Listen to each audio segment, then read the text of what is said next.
Welcome everyone to this explainer.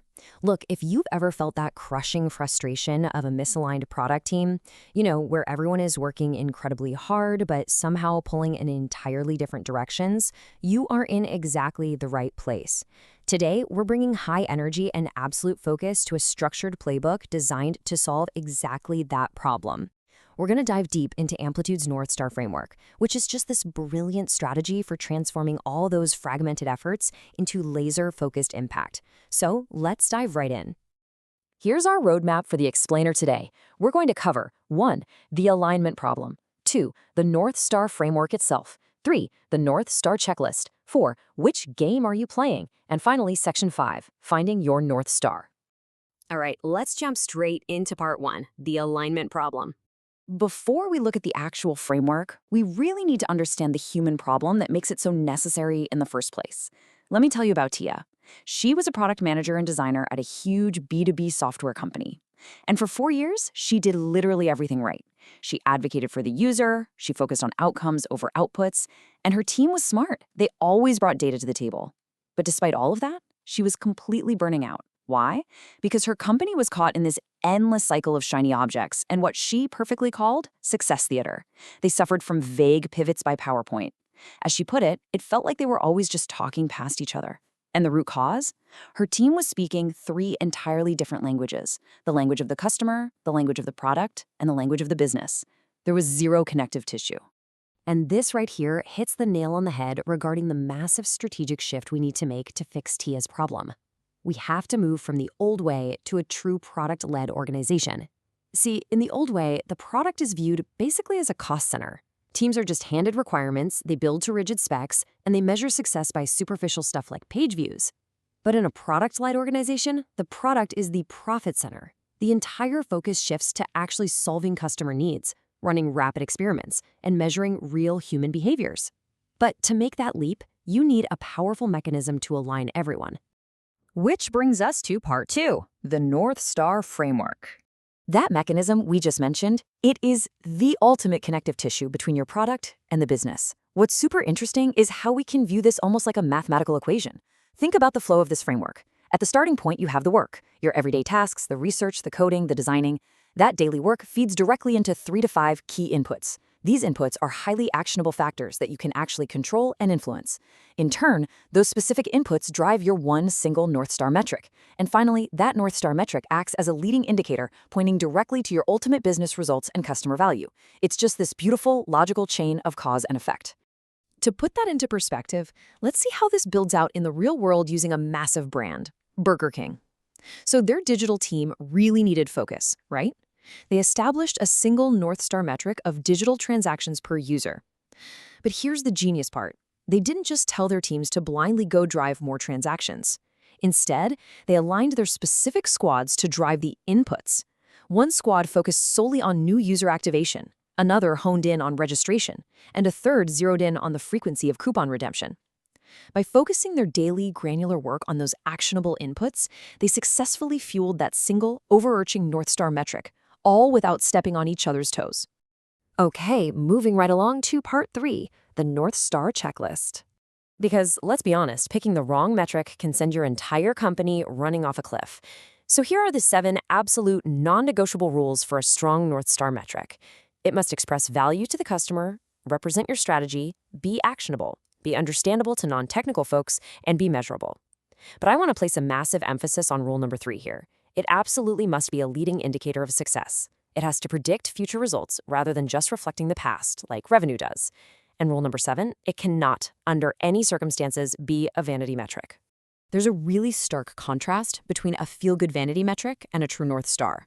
Take daily active users. That is a classic vanity metric. Sure, it looks amazing in a board meeting and makes executives feel all warm and fuzzy, but it doesn't actually tell you if you're delivering real value or predicting long-term success. Compare that to a delivery app that chose happy deliveries as their North Star. They realized that whether a delivery was a bit early or late didn't matter nearly as much as a delivery with absolutely zero issues. Happy deliveries was highly correlated with actual customer retention. It's actionable, it expresses true value, and it clearly predicts long-term success. This leads us right into part 4. Which game are you playing? Before you can go crowning your brilliant new metric, you have to answer one fundamental question. And Amplitude didn't just guess at this, by the way. They analyzed over 11,000 companies and a staggering 3 trillion user actions. Their surprising discovery from all that data? Basically, all digital products fall into one of just 3 distinct buckets, or games. You are either playing the attention game, the transaction game, or the productivity game. Choosing just one of these is completely vital for focusing your alignment. You simply cannot play all 3 at once and expect to win. It's wild to see how completely different success looks for each of these games. If you're playing the attention game, like Netflix, your ultimate goal is time and mind share. You literally want users absorbed in your product.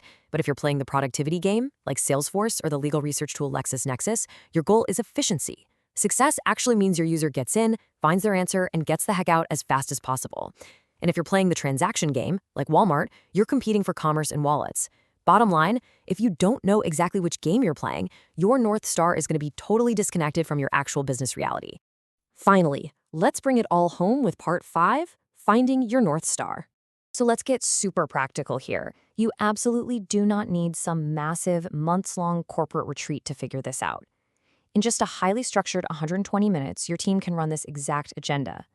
You open by discussing your overarching goals, identify your specific game, review what makes good and bad metrics, spend the bulk of your time silently brainstorming, and then finally converge to confirm. It is an incredibly efficient way to cut through the noise and identify your North Star and its supporting inputs. But who actually gets an invite to this room? Honestly, to avoid total cognitive overload, keep the room tight. We're talking about 7 people plus or minus 2. 0 room for spectators here. Within that tight group, you must ensure you have a highly diverse mix. You need a skilled, unbiased facilitator, systems thinkers who really grasp cause and effect, and a solid cross-section of engineering, design, and sales. And most importantly, you have to have people with both qualitative and quantitative insights who can genuinely represent the voice of the customer. Now, back on that agenda, you might have caught a really specific technique: silent brainstorming. So why silent? Well, think about your average meeting. They're almost always dominated by a few vocal, quick thinkers, right? The introverts and the deep deliberators usually just get completely stifled. Silent brainstorming totally prevents this. It gives everyone a safe, quiet space to deeply consider the problem, and it ensures all the diverse, out-of-the-box ideas are safely captured on paper before the loudest person in the room can anchor the whole conversation. During that silent brainstorm, you can give your attendees a simple, structured worksheet to help them map out their ideas. A fantastic trick here is to guide your team to brainstorm their inputs across 4 very common pillars: breadth, depth, frequency, and efficiency. So for example, if your North Star is about getting groceries delivered on time, your inputs would be the breadth of customers ordering, the depth of items in their carts, the frequency of their orders, and the efficiency of the delivery route. It makes breaking down that giant mathematical formula so much more digestible. All right, as we wrap up this explainer, I'm going to leave you with a pretty provocative challenge. Does your daily work actually move your company's true North Star? Seriously, look at your task list for tomorrow. Are you just engaging in success theater, chasing those shiny objects and vanity metrics, or is the work you're doing genuinely serving as a direct input to drive your organization's defining metric?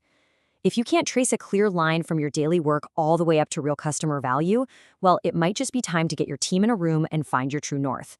Thanks so much for joining me for this explainer. Keep focused and keep learning.